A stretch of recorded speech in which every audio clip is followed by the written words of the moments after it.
190 million pound के scandal से कोई ताल्लुक नहीं, ज़बानी तौर पर ब्रीफिंग दी गई। नेशनल क्राइम एजेंसी के पूरे अमल को शहजाद अकबर ने अंजाम तक पहुंचाया। उन्हें लंदन से बुलाकर तहकीकात की जाएं। चेयरमैन पीटीआई ने अलकादिर ट्रस्ट केस की तहकीकात में नैब को जवाब जमा करा दिया।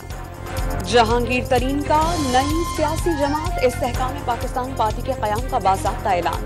अलीम खान, इमरान इस्माइल, अली ज़ैदी, आमिर कियानी, सरदार तनवीर इलियास और फिरदौस आशिक़ामान भी नई पार्टी में शामिल। फवाद चौधरी भी तकरीब में मौजूद रहे। खैबर पख्तूनख्वा में परवेज़ खट्टर के तहरीक इंसाफ से अलग होने वालों से राबते। जहांगीर तरीन की पार्टी में शमूलियत की ख्वाहिश न रखने वालों का ग्रुप बनाने का मिशन। 2 दर्जन अराकीन से बातचीत। सराय का दावा।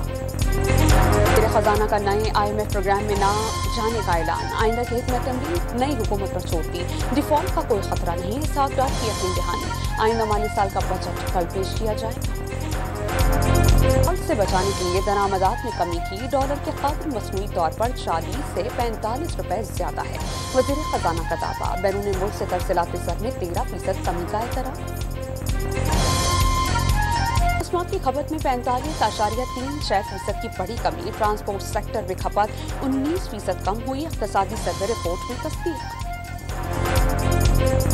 आज़ाद कश्मीर के हलक़े 15 वस्ती बाग में ज़िमनी इंतख़ाबात का मार्का। गैर सरकारी गैर हतमी नताइज के मुताबिक PP के ज़िया अल-क़मर 19,234 वोट्स लेकर सबसे आगे। मुस्लिम लीग नून के मुश्ताक मिन्हास 19,014 वोटों के साथ दूसरे नंबर पर। और 4 मुल्की टूर्नामेंट में शिरकत के लिए कौमी फुटबॉल टीम मॉरिशस पहुंच गई। कल से ट्रेनिंग का आगाज किया जाएगा। कौमी टीम इतवार को मेजबान मॉरिशस के मद्देमुकाबिल होगी।